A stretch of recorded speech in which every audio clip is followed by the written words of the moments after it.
काळात तसं काय ऑफर नव्हत्या काय आलेल्या. पण तेव्हा तुम्हाला असं वाटलं नाही का की आपण शिवसेना सोडतोच आहोत, तसं आता आपण शिंदेंनी शिवसेना सोडली तर त्यांच्यासोबत आमदार घेऊन गेले, खासदार घेऊन गेले, पक्षावरच उभा दावा ठोकला. राज ठाकरेंना तेव्हा असं वाटलं नाही? त्यावेळेला साहेबांनी तो पक्का निर्णय घेतला होता. सांगितले होते कोणालाही शिवसेनेच्या कुठल्याही माणसाला फोन करायचं नाही. नगरसेवक असो, आमदार असो, कार्यकर्ते, कोणालाही फोन करायचं. ज्यांना यायचं ते स्वतःहून आले तर आपण समजू शकतो, पण केवळ शिवसेना नाही, कुठल्याच पक्षाच्या लोकांना पण बोलवायचं नाही. आपण आपल्या हिमतीवर उभा करू आपलं काय जे करायचं ते. आणि त्यावेळी त्यांनी आम्हाला आजही आठवतं, त्यावेळी त्यांनी एक ज्यावेळेला आमच्या नवीन नेमणुकाचा तेव्हा त्यांनी एक पत्र पण मला दिलं होतं. ते पत्र आता माझ्या गाडीमध्ये आहे. ते पत्र दिलं होतं. त्या पत्रामध्ये त्यांनी त्यांच्या सगळ्या भावना स्पष्टपणे लिहिलेल्या आहेत. शिवाजी पार्कला ते पत्रकार युअर टाइम स्टार्ट्स नाव वाला पत्र नाही, ते पत्र नव्हतं. त्यांनी आपले पदाधिकारी ज्यावेळेला पदाधिकाऱ्यांसाठी त्यावेळेला पत्र लिहिलं की हा पक्ष मी का काढलाय, कशासाठी काढलाय. तुम्ही जर ते पत्र कदाचित तुम्हाला दिलं मी तर ते माझ्याजवळ कायम ते पत्र असतं. माझ्या घरी, माझ्या गाडीत कायम पत्र ते माझ्यासोबत असतं. कारण त्या पत्रामध्ये साहेबांनी ज्या त्यांच्या भावना लिहिलेल्या आहेत, त्या भावनांच्या सोबत बऱ्याच गोष्टी अशा आहेत की जी त्या आमच्या पक्षाची उत्तम आचारसंहिता होऊ शकते असे त्या पत्रामध्ये लिहिलेलं आहे. आणि त्याच्यात समारोप करताना त्यांनी दोन गोष्टी सांगितलेल्या आहेत की मी ह्या दोन गोष्टींबाबत तडजोड करणार नाही. हे आम्हाला सगळ्यांना सांगितलं होतं. आणि त्या दोन गोष्टी होत्या की समाजातली तुमची विश्वासार्हता, तुमच्या विश्वासार्हतेला कधी तडा जाऊ देऊ नका. आणि दुसरी गोष्ट होती पक्षशिस्त. पक्षशिस्तीची मी तडजोड करणार नाही. पक्ष आणि त्याची शिस्त, पक्षाची शिस्त पाळलीच पाहिजेत. ते तुम्ही ज्याला पत्र वाचाल त्यावेळेला तुमच्या लक्षात येईल ते. आणि त्याच्यामुळे त्यांनी ते स्वतःला आता त्या बंधनात बांधून घेतलं होतं की नाही आपल्याला आता उभं करायचं आहे काहीतरी. आणि म्हणून त्यांनी जगाला हेवा वाटेल असं मला महाराष्ट्र घडवायचं, कारण ते जगामध्ये फिरत होते, त्यांना वाटत होतं. आणि त्यातला काही अंश त्यांनी तुम्ही जर पाहिलं तर नाशिकला करूनही दाखवलं होतं की काहीतरी वेगळं करायचं. त्यासाठी काही सरकारकडून त्यांनी फंड नव्हता घेतला. त्यांनी त्यांचे स्वतःचे संबंध वापरून, नाती वापरून त्यांनी ते फंड टाटा साहेबांकडून, अंबानी साहेबांकडून, महिंद्रा साहेबांकडून त्यांनी तो फंड आणून तिकडे काही उभं केलं होतं. आणि एवढं सगळं उभं केलेलं आज ते ज्याप्रमाणे त्या गोष्टी उभ्या केलेल्या, नेस्तानाबूत झालेल्या ते पाहिलं तर आम्हालाही वाईट वाटते. आणि त्यामुळे शेवटी कसं असतं की एक स्वतःविषयी असणारा आत्मविश्वास, सेल्फ कॉन्फिडन्स याला जो म्हणतात ना, तो राज ठाकरे साहेबांमध्ये कुठून भरलेला आहे. आता एवढे यश अपयश आलं, जय पराजय पाहिले आम्ही, आमची सगळ्याच गोष्टीमध्ये एक प्रकारे आम्ही पिछाड झाली, पण त्यांनी त्याची पर्वा नाही केली. त्यावर परत त्याच मुद्द्याकडे जिथून हा प्रश्न सुरुवात केला होता की मग तुम्ही तेव्हा इतर लोकांना अप्रोच केलं नाही, तुम्ही कोणाला फोन केलं नाही, पण तुमच्याकडे काही लोक आले असेल ना? हो, आली होती ना.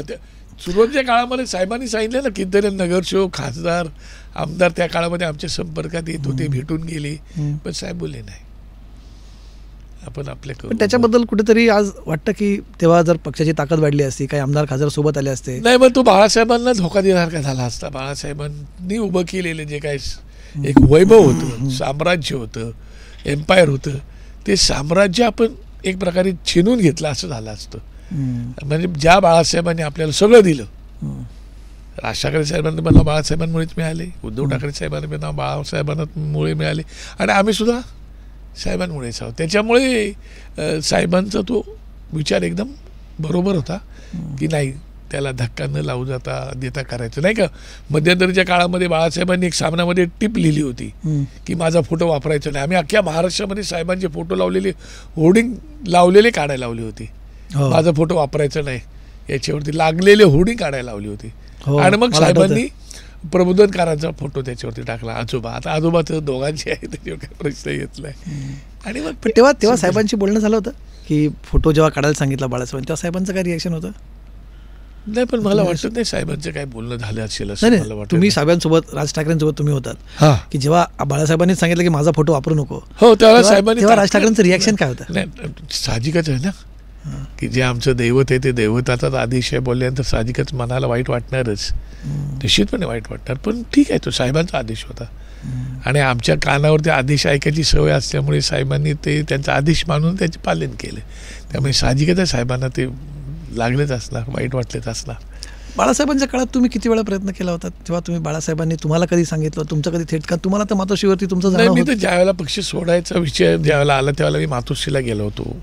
मातोश्रीला गेल्यानंतर मी माझी जेवढी माझ्याकडे ऑफिसची काही कागदपत्र होती ती सगळी कागदपत्र सुपूर्द केली होती की साहेब आपलं ऑफिसच आहे, त्याची कागदपत्र त्याने ही पक्षाला मी देऊन टाकतो. त्याला बाळासाहेब मला बोलले की तू थांब इथे म्हणून, पण बोललं नाही मी राजसाहेबांसोबत जाणार असं सांगूनच मी बाहेर पडलो होतो बाळासाहेबांना. मला वाटतं मी एकटाच माणूस असेल जो बाळासाहेबांना सांगून बाहेर पडला आणि साहेबांना वाईटही वाटलं, साहेब रागवले सुद्धा, चिडले सुद्धा, हे सगळं जरी असलं तरी पण मला असं वाटतं की मी त्यावेळेला घेतलेला निर्णय थोडं बाळासाहेबांच्या मनाच्या विरुद्ध होता. हा जरी भाग असला तरी मला आज वाटतं की मी घेतलेला निर्णय योग्य होता, कारण राजसाहेबांसोबत त्यावेळेला राहणं गरजेचं होतं आणि राजसाहेब आमच्यासाठी त्या काळामध्ये राजसाहेब माझ्या पाठीमागे खंबीरपणे उभं पण राहिलेले होते. बरं, तुमच्यासमोर सगळ्यात अवघड चॉईस होता की बाळासाहेब निवडायचे की राज ठाकरे? हो, पण तुम्ही राज ठाकरे निवडले का बरं? राज ठाकरे निवडले नाही, राज ठाकरे निवडले म्हणजे माझ्या काही जो काळ होता, पहिली गोष्ट एक लक्षात घ्या की माझ्या नगरसेवकाच्या निवडणुकीच्या वेळेला सुद्धा राजसाहेबांनीच मला बाळासाहेबांना सांगून त्या काळात तिकीट द्यायला लावले होतं. त्यावेळेला मी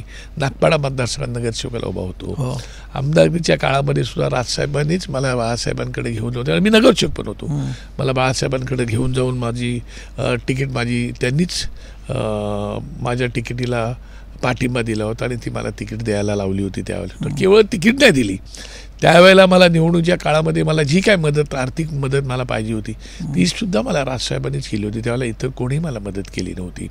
आणि या काही गोष्टी आहेत ज्या एक ऋणात आपण राहिलोच पाहिजेत, आपल्यावरती ऋण आहेत काय, आणि त्याच्यामुळे मला असं वाटतं की तो काळ जो आला होता तो मधला काळ हा मला, मी साहेबांची अवस्था, मनस्थिती पाहत होतो राजसाहेबांची, आणि मग त्या अशा वेळेला जे व्यक्तिमत्व आपल्या पाठीशी खंबीरपणे उभं राहिलेलं व्यक्तिमत्व होतं, आज त्या माणसाच्या वरती जरी अशी परिस्थिती असेल तर त्या माणसासोबत आपण गेलो पाहिजे, राहिलो पाहिजेत काय, या साध्या भावना होत्या.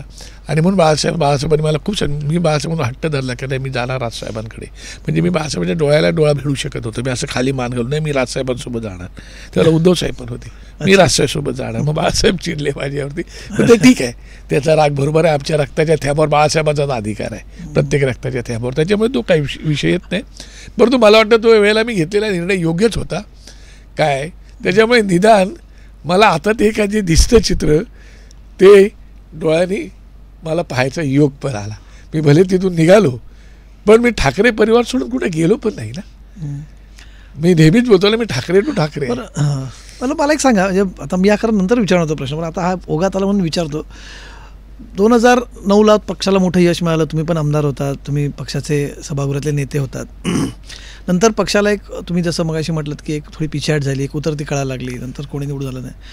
अनेक, म्हणजे त्या 13 आमदारांपैकी अनेक जण, बहुतांश अर्ध्याहून अधिक आमदार सोडून गेले राज ठाकरेंना.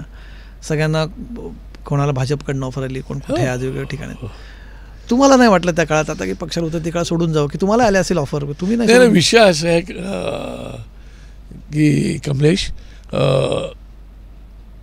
मला आजही आठवते जो शिवतीर्थावरचा आमचा मेळावा झाला होता, साहेबांची प्रचंड सभा, विराट सभा झाली होती ती 19 तारखेची. त्या सभेच्या वेळेला मी शिवसेनेतच होतो आणि त्यामुळे मी त्या सभेमध्ये स्टेजवर नव्हतो, पण स्टेजच्या पाठीमागे मी बसून होतो.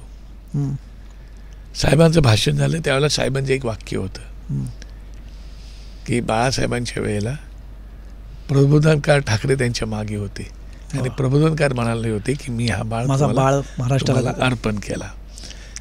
ते म्हणाले की माझ्या पाठीमागे आता कोणच नाही बोलायला. आलं का लक्षामध्ये?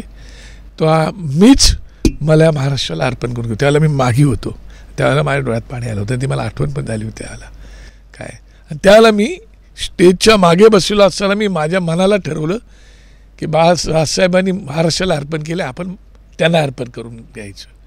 आणि ती माझी कमेंटमेंट माझ्या स्वतःला केलेली कमेंटमेंट होती, त्यांच्यासाठी केलेली कमेंटमेंट नव्हती ती. आणि त्यांनी मला सांगितले तू माझ्यासोबत ये म्हणून.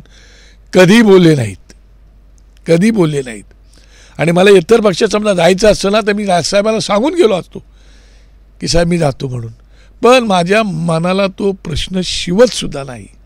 म्हणजे माझ्या मनामध्ये विचार पण येत नाही की राजसाहेबांना सोडून जावं म्हणून. कारण मी त्याला बोलतात ना, त्या ठाकरे परिवारातील मी मला स्वतःला घटक समजतो, त्यांचा कार्यकर्ता म्हणून मला त्या मनात विचारसुद्धा येत नाही माझा त्या विषयावरती.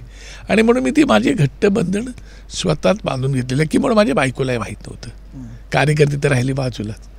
आणि त्याच्यामुळे मग मी स्वतःला अर्पण करून घेतल्यामुळे काय विषयच येत नाही ना. त्याच्यामुळे ऑफर आल्या आणि गेल्या अजून पण येतात, पण त्याला काय पॉईंट नाही. लेटेस्ट याच्या वेळेला काय म्हणत कुठं का शिंदेकडनं किंवा नाही, आता ते काय बोलण्यात पॉईंट नाही, पण ते येतात. ही गोष्ट खरी आहे, त्याची मी कल्पना साहेबांनाही देतो. अच्छा, साहेबांना सांगतो तुम्ही. साहेब काय म्हणतात मग? नाही साहेब